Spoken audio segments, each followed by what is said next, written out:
محادثات أمريكية روسية في السعودية، ولماذا الرياض؟ السلام عليكم، أهلا وسهلا ومرحبا بكم في حلقة جديدة من جمرة. في 18 فبراير 2025 استضافت العاصمة السعودية الرياض محادثات هامة بين الولايات المتحدة الأمريكية وروسيا بهدف إنهاء الحرب في أوكرانيا. ترأس الوفد من الجانب الأمريكي وزير خارجيته، وأيضا من الجانب الروسي وزير خارجيته. استمرت هذه المحادثات لأكثر من 4 ساعات، وأسفرت عن اتفاق مبدئي على استعادة العلاقات الدبلوماسية الكاملة بين البلدين، تشكيل فرق تفاوضية رفيعة المستوى للعمل على إنهاء الصراع في أوكرانيا، وسيعقب ذلك قمة بين ترامب وبوتين في الأيام القادمة وفي الرياض أيضا. لماذا الرياض؟ قبل الإجابة عن هذا السؤال خلونا نشوف علاقة الرياض مع موسكو. أولا هي علاقة استراتيجية، ولكن خلونا نذكركم في شيء، في موقف ثمنته روسيا للسعودية بشكل كبير جدا، اللي هو أثناء فترة بايدن تعرضت السعودية لضغوط دولية قوية لرفع إنتاج النفط وتخفيض السعر، في محاولة يزعم فيها بايدن أن هذا راح يوقف الحرب في أوكرانيا، نظرا لأن انخفاض السعر راح يضعف روسيا اللي في الأصل عليها عقوبات دولية.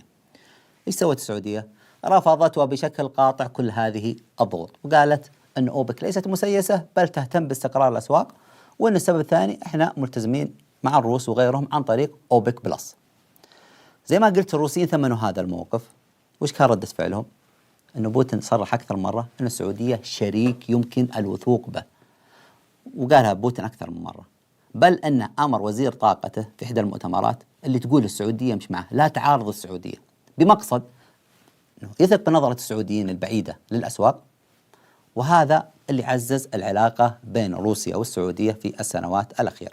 أما من الجانب الأمريكي فالسعودية شريك استراتيجي لأمريكا منذ عقود، شريك استراتيجي مهم، وكذلك دولة من مجموعة ال20 تتحكم بأسواق الطاقة عالميا، وعنده علاقات جيدة مع الشرق أو الغرب. لذلك المكان المثالي بالنسبة لهم هو الرياض. وتعالوا نحط النقاط على الحروف. السعودية خلال آخر 10 سنوات أجرت إصلاحات اقتصادية، سياسية، أمنية، دفاعية، غيرت من موقعها العالمي 180 درجة، بل هذا الموقع اللي تستحقه. جهود الأمير محمد بن سلمان وضعت السعودية في المكان اللي يليق بها يا ناس، ليس فقط على المستوى الإقليمي أو المنطقة بل على مستوى العالم. اليوم لها ثقلها ولها وزنها على مستوى العالم كله. وباختصار لما نقول السعودية تربط الشرق بالغرب، ترى ما نقولها بشكل جغرافي أو اقتصادي، لا، حتى على الصعيد السياسي. سابقا ايش كانوا يقولون؟ كل الطرق تؤدي إلى روما. اليوم كل الطرق تؤدي إلى الرياض، صارت عاصمة السلام العالمي، وساطة بين روسيا وبين أمريكا زي ما شفنا، وترامب وبوتين في اجتماع معهم قادم. فرنسا اتصلت على السعودية وتبغى وساطة بين أوروبا وبين روسيا، وساطة قادمة بين أمريكا وبين إيران. حرب اللي صارت مدري كم أكثر من 10 سنوات بين إريتريا وبين جيبوتي توسطت فيها السعودية قبل 2 وأنهت الخلاف. لما نقول الرياض عاصمة السلام العالمي ترى نقولها اليوم بكل فخر، فعلا هي عاصمة السلام العالمي، شاء من شاء وأبى من أبى. تحياتي.